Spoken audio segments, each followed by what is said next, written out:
Okay, good morning mga lods. Harvest tayo ng pechay. Kasi magluluto ako ng iluluto natin? Kare-kare. Yan. So medyo hindi pa siya talagang malalaki. Pero kasarapan lang. Kaya harvest tayo mga lods. Okay. Ang sarap. Alam nyo, nakakatuwa yung harvest. Hindi naman sa talagang yan, kahit na napapagod kaming napapagod kaming magtanim, masarap ang aming pakiramdam pag lalo na yung kahit na nga ba pa isa-isa ang harvest, hindi okay lang, happy kami. Katulad niya, magkakari-kari ako o nakakuha na ako ng ito nga, pechay. Kaya lang yung mga merong sumisira. Hindi ko alam kung ano dapat namin gawin. Hindi ko alam kung ano dapat pamatay ng hayop. Ayan. Kita nyo. Happy kami. Happy ako. Lalo na ako happy kasi ako ang nag-harvest.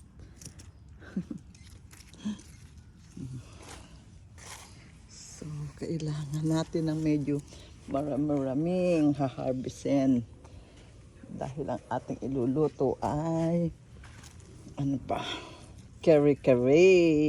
My favorites, kare-kare. Okay.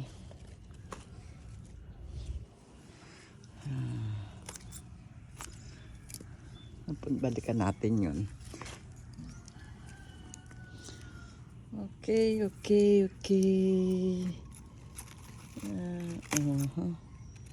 Iba parang, pero kung hindi ito nasira, ang ganda, ang dami. Sayang, nanghihinayang din ako.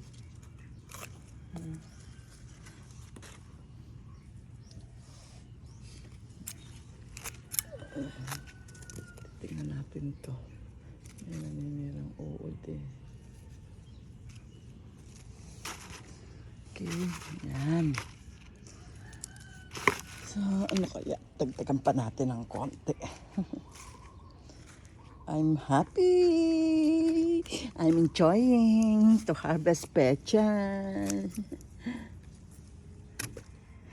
I'm enjoying to harvesting vegetable. Okay. So, okay na siguro to. Meron pa doon. So, ito, tingnan natin ito. Ito parang gumulang. Parang gumulang siya kasi nga, hindi ko alam kung ba't nagkaganito.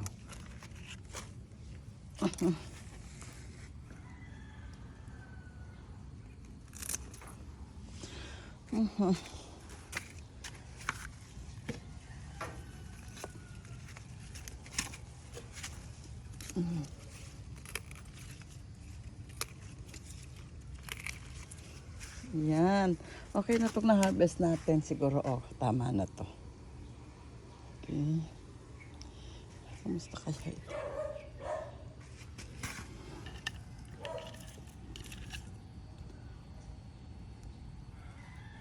Uy, nakakaugat nga. Okay. Dito naman tayo mga lods. Hindi natin pinuntahan ngayon to pero okay na. Okay, paalam. Ito ang ating na-harvest.